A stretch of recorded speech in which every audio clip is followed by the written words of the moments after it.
Well, hello there, mates. Welcome to me, National History Day Project. As your host, Reagan Meany will focus on the unsettled conflicts between Parliament and King Charles I, which drove Great Britain into a civil war. And in March 1625, Prince Charles I became King of England, Scotland, and Ireland before his beheading in 1649. Once in command, conflict grew between Parliament and King Charles I. In short, the newly pronounced king used the divine rights as an excuse to dismiss Parliament whenever he didn't get his way. At the same time, Parliament tried in many ways to keep King Charles I in check. Now in 1623, Prince Charles I and the Duke of Birmingham went to Spain for marriage negotiations. However, Prince Charles didn't want to marry a Spaniard, so instead he arranged the marriage between him and Henrietta Maria of France. Parliament was like Princess Henrietta Maria is Catholic, and the Church of England is Protestant. Thus, Prince Charles I and Princess Henrietta Maria kept their marriage negotiation a secret until 1625. Problem solved. While in the meantime, the rest of England blamed George Villiers for the failed marriage negotiations with Spain, and consequently, King James I blamed Spain for this outrage. So he declared war on Spain in 1624. As a counteroffensive, General Don Ambrosio Spinola bombarded the Dutch city of Breda, and by June 1625, Justin of Nassau surrendered Breda to the Spaniards. As a result, once Charles I ascended to the throne, he sent the wrath of England's Royal Navy to Spain to intercept valuable cargo ships and vanquish towns. This is known as the Cadiz Expedition, and the mission was a huge failure.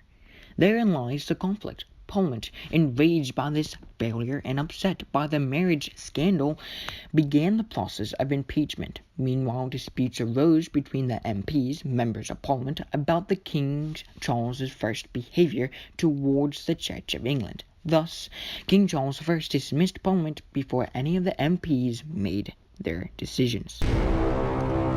On the upside, he was forced to bring Parliament back because he needed funds for his war with the Spaniards. However, Parliament said no.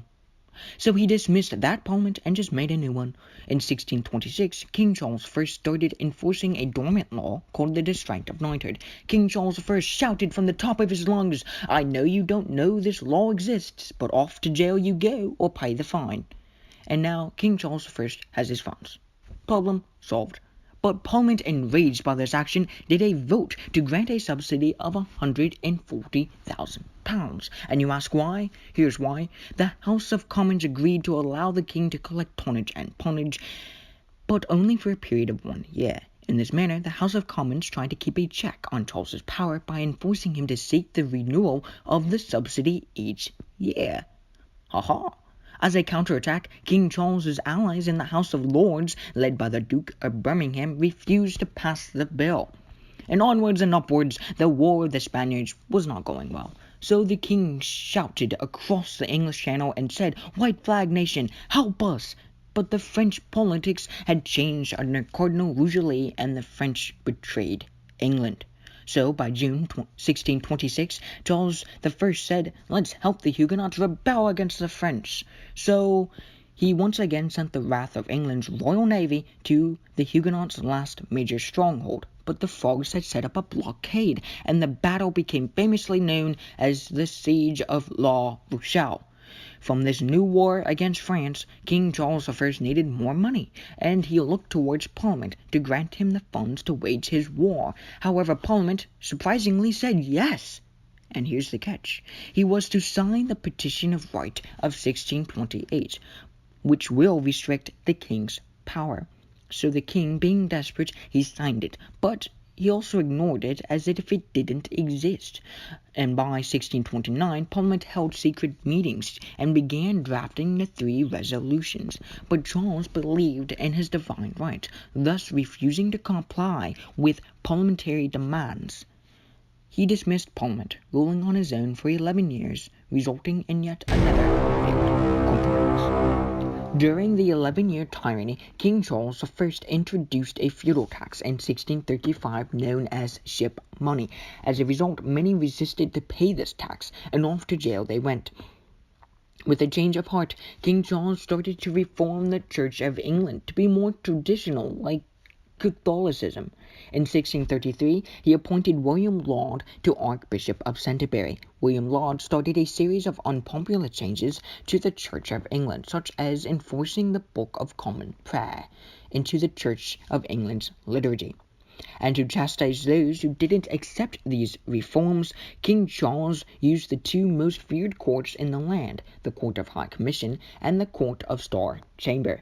And as a result, this caused major conflicts with the Scots, which triggered the Bishop Wars, and there were multiple of them. That's why it's called Bishops' Wars, with an S. To subdue the Scots, King Charles needed more money. Therefore, he recalled Parliament in 1640.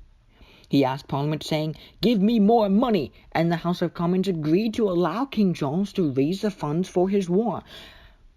But there is a catch. Parliament demanded the discussion of various abuses of power.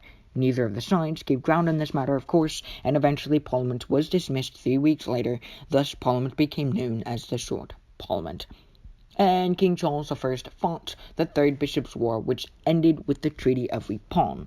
And he owed a lot of money to the Scots, so the Long Parliament assembled in November 1640 under the leadership of John Pym. This time, Parliament revolted and by passing the Triennial Act, restricting the king's power, and King Charles I, regrettably and forced, he granted their wish in February 1641.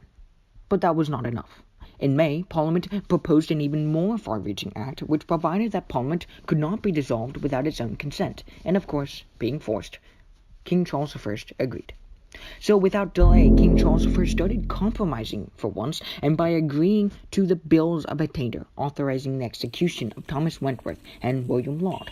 Furthermore, ship money, fines in the distraint of knighthood, and forced loans were declared unlawful. And lastly, the hated courts of Star Chamber and the High Commission were abolished. However, Parliament wasn't done scrutinizing King Charles I, and Parliament intended to impeach Henrietta Maria. So Charles decided it was time to stand his ground, and he set out to arrest the 5 MPs who led the anti-Stuart faction on charges of high treason. But, consequently, Henrietta Maria made the mistake of informing a friend, who in turn alerted Parliament. So, King Charles I stormed Parliament on January 4th, 1642, with an armed force. King Charles I got there too late, and to which William Lenthal famously announced, "May it please your majesty, I have neither eyes to see, nor tongue to speak in this place, but as the house is pleased to direct me, whose servant I am here." That marked the beginnings of the rebellion.